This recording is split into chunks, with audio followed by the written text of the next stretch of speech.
Pemirsa, rupiah kembali mencatat rekor terendahnya terhadap dolar sepanjang sejarah. Per pagi tadi, rupiah menembus level psikologis 17.600 per dolar Amerika Serikat.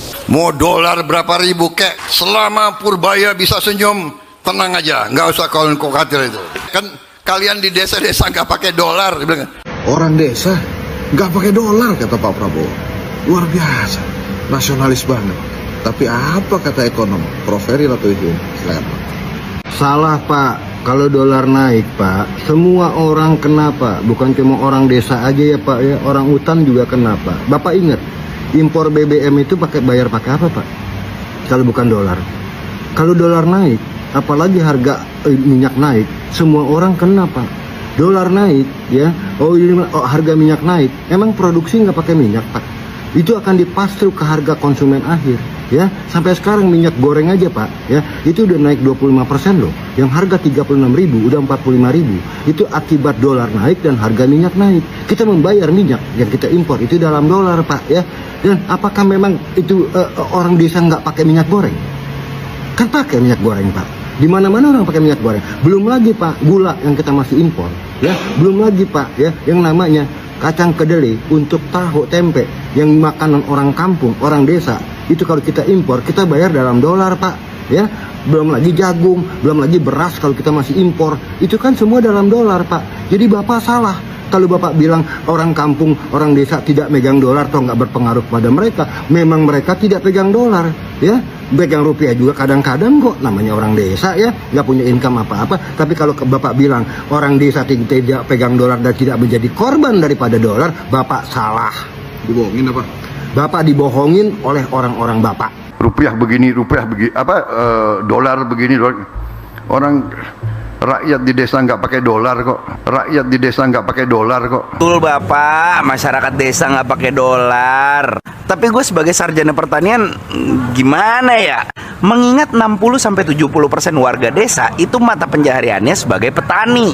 Yang kita lupa, solar belinya pakai apa? Mungkin konsumen belinya pakai rupiah, tapi anggaran belanjanya kan pakai dolar Pak. Kejauhan. Oke, kita cari yang lebih dekat lagi.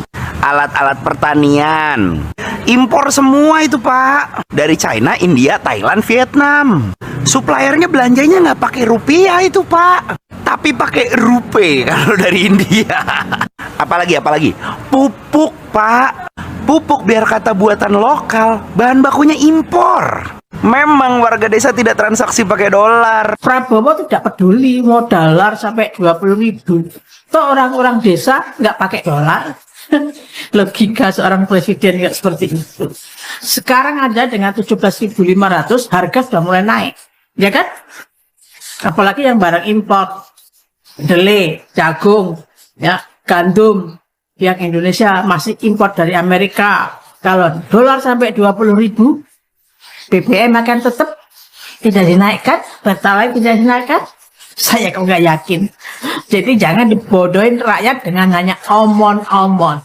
Assalamualaikum warahmatullahi wabarakatuh. Teman-teman semua, izinkan saya berbagi pandangan. Saya mengikuti dengan seksama apa yang sedang terjadi di negeri ini. Dan terus terang kondisinya tidak baik-baik saja. Rupiah jatuh ke titik terendah sepanjang sejarah. Harga-harga naik, kesempatan kerja menyempit, daya beli rumah tangga melemah, tabungan tergerus.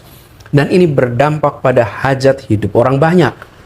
Tantangan di depan juga masih panjang. Geopolitik yang memanas, konflik membayang di Timur Tengah, dan para ilmuwan mengingatkan El Nino terkuat dalam sejarah pengamatan itu sudah ada depan mata. Satu ujian saja berat, saat ini beberapa datang bersamaan, maka beratnya berlipat. Dalam situasi seperti ini, yang paling dibutuhkan pasar dan publik adalah satu hal, kepastian. Bukan ketenangan semu, bukan masalah yang ditaburi gula-gula, tapi kepastian yang lahir dari transparansi dan kejujuran. Dari arah yang jelas, dari pemerintah yang tahu akan kemana negeri ini dibawa. Sayangnya, itu yang justru tidak kita dapatkan. Data dipilih-pilih, hanya yang baik yang ditampilkan, yang buruk disembunyikan. Komentar pejabat soal situasi serius sering terdengar enteng bahkan bercanda. Kebijakan berubah-ubah, hari ini begini, besok berbeda. Pasar bingung, publik bingung, investor menahan diri, bahkan sebagian kabur. Keteladanan juga tidak hadir. Di saat rakyat diminta berhemat mengencangkan ikat pinggang, Pemerintah justru sibuk dengan hal-hal yang bukan prioritas. Pemborosan di atas, pengetatan di bawah. Ini tampak sebagai ketidakpekaan. Peringatan sudah datang dari mana-mana. Dari ekonom dalam negeri, dari lembaga keuangan internasional, dari media-media nasional dan internasional yang mengamati Indonesia.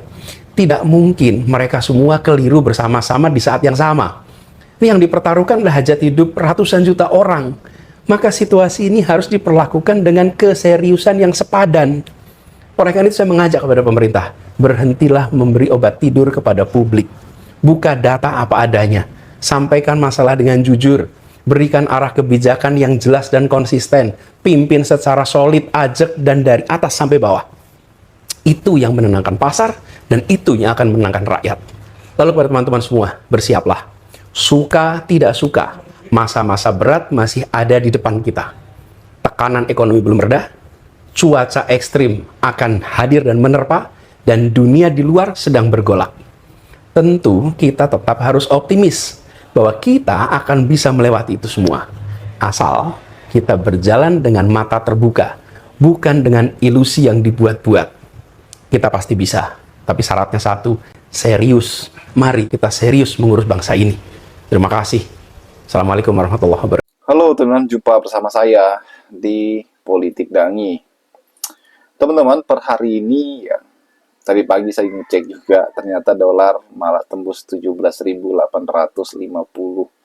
rupiah teman-teman, dan ini tertinggi sepanjang sejarah, dan ini nggak turun-turun ya sepertinya. Semenjak menyentuh angka 17.000, teman-teman, dolar terus naik ya, dan ini membuat kita semakin bertanya-tanya sebenarnya bagaimana langkah pemerintah untuk mengatasi dolar yang semakin naik ini ya kan. Dampaknya apa? Dampaknya kan terasa teman-teman ke masyarakat, bagaimana nilai harga-harga barang kemudian naik ya kan. Harga barang semakin tinggi, ini yang dirasakan oleh masyarakat. Dan kalau kita melihat pidato ya, Pak Presiden beberapa waktu yang lalu, teman mengatakan bahwa ya orang desa ya nggak pakai dolar ya, katanya seperti itu teman. Dan ini kan sebuah hal yang blunder ya.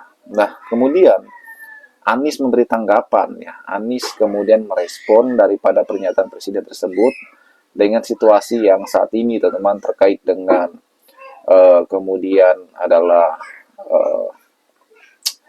dampak ekonominya ya, harga minyak naik, kemudian harga sembako naik, kebutuhan hidup naik dan sebagainya teman-teman. Inilah dampak daripada dolar naik teman-teman. Dan inilah perlu antisipasi, perlu kerja keras, perlu kebijakan yang nyata ya dari pemerintah untuk mengatasi hal ini. Saya yakin bahwa pemerintah bisa teman-teman ya. Pemerintah bisa mengendalikan ini ya, dan entah kapan tapinya kan. Gubernur Bank Indonesia juga sudah rapat ya bersama dengan ya anggota DPR pada saat itu, bahkan meramalkan ya akan kembali normal teman-teman sekitar bulan Agustus ya, masih lama ya. Dan ya kita berdoa saja teman-teman ya, supaya ekonomi kita semakin baik ya kan, lapangan pekerjaan terbuka lebar ya, dan ada stabilitas ekonomi, politik dan sebagainya. Dan kalau kita melihat daripada kritikan yang diberikan oleh Anies Baswedan beberapa waktu lalu terkait dengan situasi saat ini, tentu ini sebenarnya harus direspon ya oleh pemerintah teman-teman. Sebab Anies ya kadang biasanya kalau memberikan kritikan memang agak sedikit pedas teman-teman. Namanya juga beliau berada di pihak oposisi ya. Bagaimana menurut kalian? Kita diskusi di kolom komentar ya. Sampai jumpa lagi. Salam.